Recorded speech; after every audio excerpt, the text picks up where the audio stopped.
साथियों, brothers classes की इस ऑनलाइन प्लेटफॉर्म पर आपका बहुत बहुत स्वागत। नमस्कार, गुड मॉर्निंग एंड अस्सलाम वालेकुम।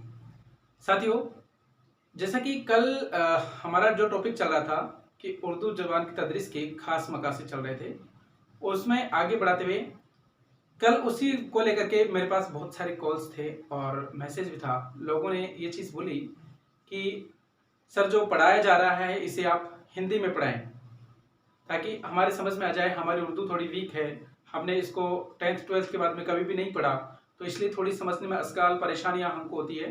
तो सर, आप प्लीज़ हिंदी में बताएं, इनको हिंदी में पढ़ाया जाए ताकि हमारा भी थोड़ा सा मामला सफल हो जाए और हम भी इसे कामयाब बना सके। तो साथियों, उनकी बातों को ध्यान में रखते हुए आपके जीवन की खुशहालियां आपकी झोली में डालने के लिए जितना मेरे से पॉसिबल हो पा रहा है, उसको उन सीढ़ियों को धीरे धीरे करके आगे बढ़ाते हुए मैं आज आप ही के अनुसार उन टॉपिक को हिंदी में लेकर के आया हूँ। मैं कोशिश करूंगा ज़्यादा से ज़्यादा उर्दू के अल्फाजों को हिंदी में बताने की और उन्हें आपको समझाने की। साथियों, जैसा कि हमने कल उर्दू के 4 मकासद, जो तदरीस के 4 खास मकासद थे, वो पढ़े थे, जिसमें था बोलना सिखाना, पढ़ना सिखाना, लिखना सिखाना और समझना सिखाना। साथियों, वो 4 थे, वो सिर्फ और सिर्फ हमने उनको एक सरसरी नज़र में उनके नाम को हमने देखा था कि वो कौन कौन से थे।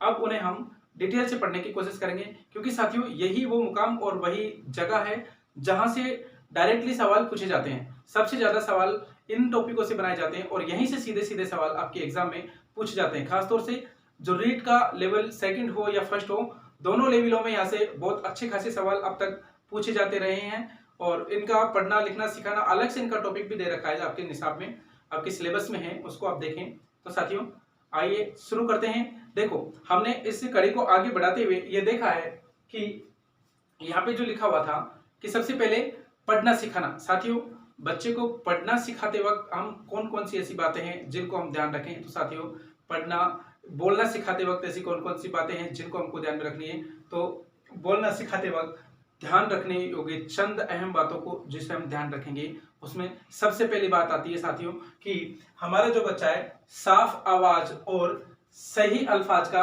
ख्याल रखा जाए कि वो जब भी बोले एकदम साफ बोले और अल्फाज इतने साफ हो कि उसका सामने वाला उसको अच्छे तरीके से समझ जाए। जब भी मुदरिस जो टीचर है, जब भी अपने अल्फाजों को बोले तो साफ सुथरे बोले ताकि बच्चों को वो आसानी से समझ में आ जाए, और बच्चे भी यदि बोले तो उनको वो साफ सुथरे तरीके से बोलने की कोशिश करें। उनका तलफ़ुज़ जो हो एकदम साफ हो, क्लियर हो, देखने के एतबार से भी और सुनने के एतबार से भी, दोनों तरीके से वो एकदम क्लियर होना चाहिए। साथियों, दूसरे नंबर पर हमें जिस ध्यान रखने की बात है कि सही तलफ़ुज़ और सही मखरज का साथ गुफ्तगू की मस्क कराना। सही तलफ़ुज़ यानी उच्चारण का, बच्चों का जो उच्चारण हो वो एकदम सही होना चाहिए। ये बोलते हैं ना, कहाँ गया है, उसको बोले कहाँ गया है। कोई ऐसे अकेले होते हैं उल्टे सीधे बोलते हैं ना, उनको भी हम ध्यान रखें। उनका उच्चारण एकदम प्रोनाउंसिएशन जो होता है वो एकदम साफ सुथरा होना चाहिए बच्चों का। विशेष तौर से ये बोलने में ध्यान रखने योग्य बातें। देखो, मखरज का मतलब होता है निकलने की जगह। मखरज का मतलब क्या होता है साथियों?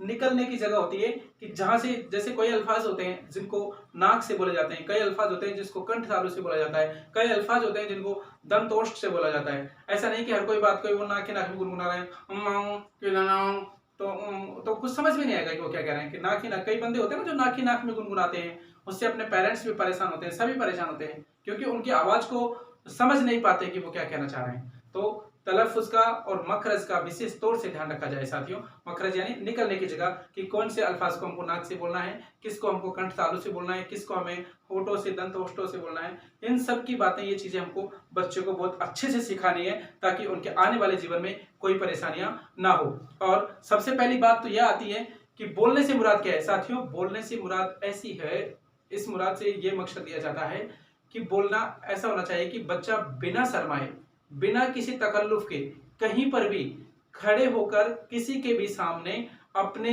जज्बातों को, अपने ख्यालों को आसानी से इजहार कर सके, आसानी से लोगों को बता सके। साथियों, ये बोलने का सबसे अहम जो चीज है वो ये डेफिनेशन यहाँ से होती है, और इसके लिए हमें इन सब चीजों की जरूरत होती है। अगर हमारा प्रोनाउंसिएशन अच्छा है, हमारा मखरज जो है वो अच्छा है, हमारा तलफ़ुज़ अच्छा है, तो हमें कोई इशू नहीं है। हम कहीं पर भी इजी वे में अच्छे से बोल सकते हैं, अच्छे से बता सकते हैं, अच्छे से बात कर सकते हैं। आपने कई सारे लोग देखे होंगे, वो घर में भी बहुत कम बात करते हैं और बाहर का यदि कोई आ जाए तो बाहर ही नहीं आएंगे, किसी से बात ही नहीं करेंगे।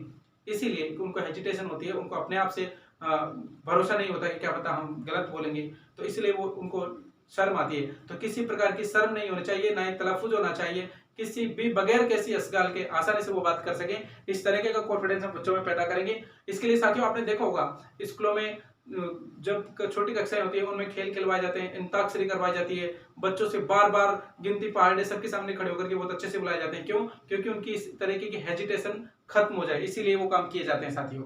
उसके बाद खास लब और लहजे का ख्याल रखना चाहिए। वेरी वेरी इंपॉर्टेंट चीज आती है कि खास तौर पर बोलना सिखाते वक्त किसका ध्यान रखें साथियों, लब और लहजे का ख्याल रखा जाए। लब और लहजे का मतलब होता है उतार चढ़ाव।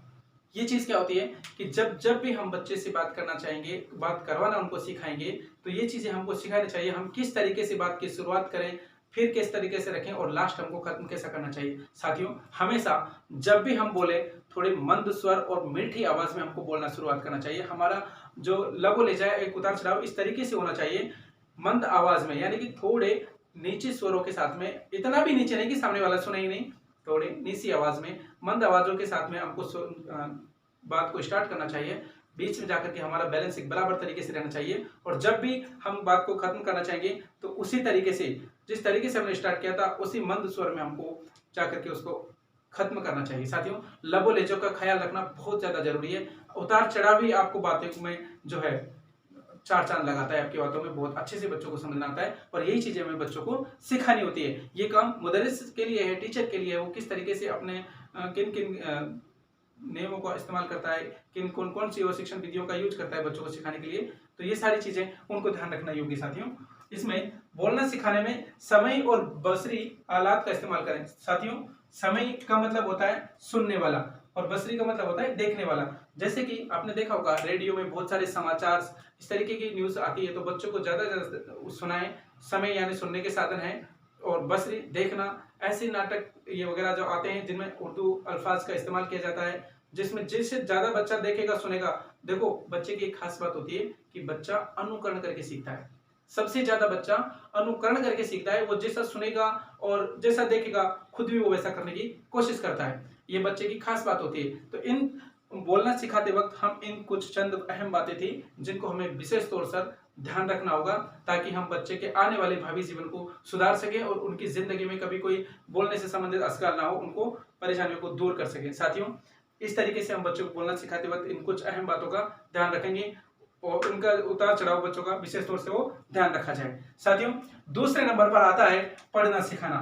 पढ़ना सिखाने में हम किन बातों का ध्यान रखेंगे। साथियों पढ़ना सिखाने में सबसे पहली बात तो यह आती है कि बच्चों को अल्फाज की, हुरूफ की अच्छी तरीके से शिनाख्त हो जाए, यानी कि पहचान हो जाए। वो हर्फ को, लफ्ज को, अल्फाज को सही तरीके से पहचाने और उनका तलफ्फुज भी सही तरीके से करे। ये चीजें उसमें विशेष तौर से आती है। साथियों इसमें अल्फाज का सही तलफ्फुज के साथ पढ़ना, यानी तलफ्फुज का मतलब उच्चारण के साथ पढ़ना, जो लिखा हुआ है उसको उसी तरीके से देख करके उसी अंदाज में पढ़ा जाए जिस तरीके से वो लिखा है। इस तरह कई बार होता ना, जैसे हम पढ़ते हैं लकड़ियां, कई बार उनको लड़कियां पढ़ जाते हैं, लकड़ी को लड़की पढ़ जाते हैं, तो ऐसा तरीके से नहीं होना चाहिए। हमारा जो तलफ्फुज है, उच्चारण है, वो एकदम साफ सुथरा और क्लियर होना चाहिए। ये चीजें बहुत तरीके से मैंडेटरी तरीके से ध्यान रखा जाए। और इब्तदाई तौर में शुरुआत में जब हम बच्चे को शुरुआती तौर में जब पढ़ना सिखा रहे हैं तो हिज्जे का विशेष तौर से ध्यान रखा जाए। हिज्जे का मतलब होता है साथियों अलग करके पढ़ना या टुकड़े करके पढ़ना। बच्चों को ये अच्छी तरीके से समझ में आ जाए। वो कैसे होगा, जैसे मान लिया जाए ये कमल है, क्या लिखा है साथियों, कमल लिखा है, ये पूरा एक अल्फाज हो गया। तो इसको हम कैसे हिज्जे करेंगे, हिज्जे में इसके टुकड़े कर देंगे कि कमल कैसे बना। बच्चों को सिखाएंगे के प्लस मैं प्लस और ले, तो ये तीनों मिलकर के बेटा क्या बना है, कमल बना है। तो ये के, मैं और ले जो अलग किया है, जो टुकड़े किया है, यही कहलाता है साथियों हिज्जे करना। क्या कहलाता है साथियों, हिज्जे करना, यानी टुकड़े करके पढ़ना या अलग करके पढ़ना। और पढ़ते वक्त जब बच्चे को देखा जाए तो साफ तौर पर एराब, अलामत, जो रमूज औकाफ है, इनके साथ में पढ़ने की महारत पैदा हासिल करना। इनका मतलब ये होता है कि किस जगह पर उनको रुकना है, किस जगह पर क्या मात्रा लगा हुई है, कब उसको आ पढ़ना है, कब इसको ई पढ़ना है, कब इसको ऊ पढ़ना है, कहाँ पर हमको ज़्यादा रुकना है, कहाँ पर ज़्यादा ठहरना है, कहाँ पर सवालियात का निशान लगा हुआ है, कहाँ पर सनाइयाँ बधाइयाँ लगी हुई है, इन सब चीज़ों को, जहाँ कहाँ पर क्वेश्चन लगा हुआ है, इन सब चीज़ों को हम ध्यान में रखेंगे और बच्चे को ये सारी चीज़ें बहुत अच्छे तरीके से चहीन नसीन करवाएंगे, ताकि वो आने वाले जीवन में अच्छी तरीके से आगे बढ़ सके। और पढ़ते वक्त वही तलफ़ुज़ का विशेष तौर से ध्यान रखा जाएगा। इन चीज़ों को बहुत अच्छी तरीके से दिमाग में बिठा ले साथियों।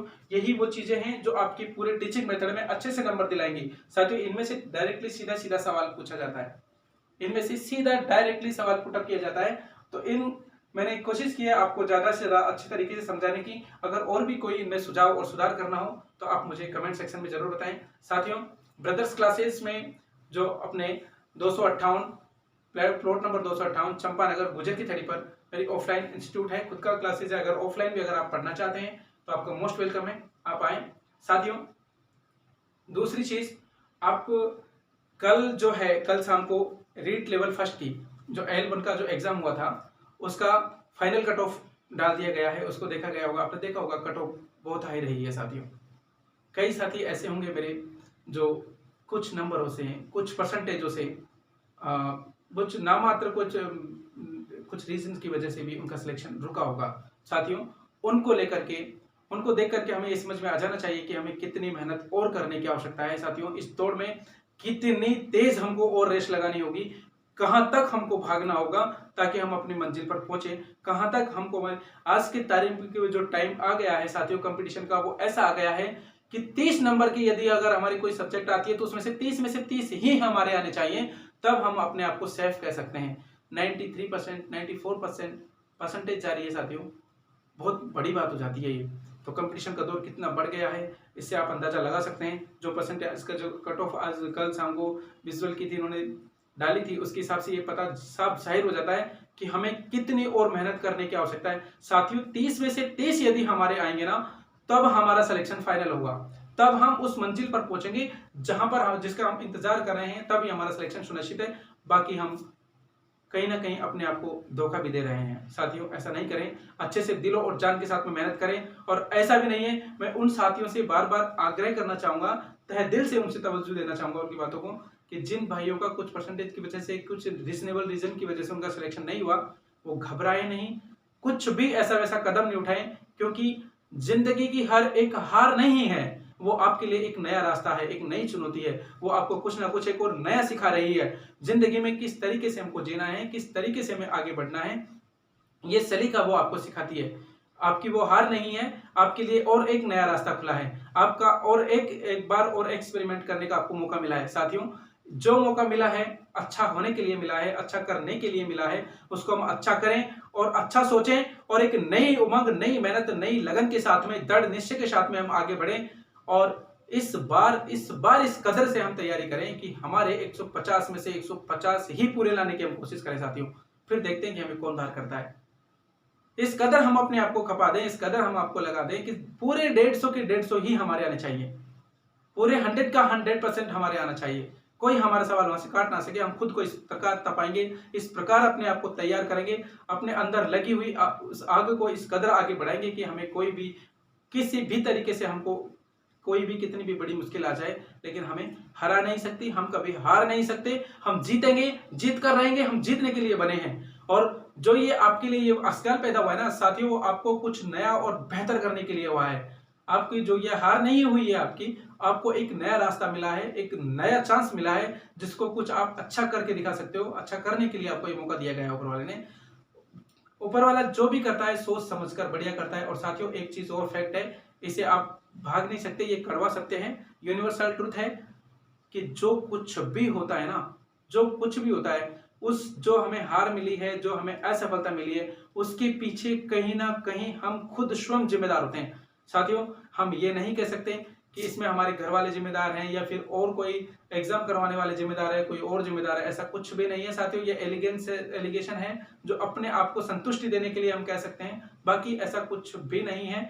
जो कुछ भी होता है ना, जो कुछ भी होता है उसमें कहीं ना कहीं हमारी कमी होती है साथियों। यदि अगर हमारी कमी नहीं होगी ना, तो हमें असफलता मिल भी नहीं सकती, हमें सफलता ही मिलेगी। लेकिन हम कहीं ना कहीं उसमें करप्ट होते हैं, हम खुद कुछ गलतियां करते हैं और उस गलतियों का परिणाम हमें देखने को मिलता है साथियों। उन गलतियों से बचें, बी पॉजिटिव रहें, अपने आप को पॉजिटिव रखें और एक नई ऊर्जा, नई उमंग और नई मेहनत के साथ में अपने आप को लगा दें, खफा दें उस रण के लिए जो 23 तारीख को होने वाला आपका महासंग्राम है। उसके लिए आप तैयारी में जुट जाएं, पूरी जी जान के साथ में आप तैयारी करें ताकि आने वाले उस मैदान को आप फतेह कर सके। साथियों, कोई भी आपका सुझाव हो जरूर कमेंट सेक्शन में बताएं, वीडियो को लाइक करें, शेयर करें, चैनल को सब्सक्राइब करें और जब भी कोई आपका सुझाव हो बताएं। साथियों, मिलते हैं एक नेक्स्ट वीडियो में नए टॉपिक के साथ। जब तक के लिए चाहते हैं आपसे इजाजत। नमस्कार, वंदे मातरम, अस्सलाम वालेकुम।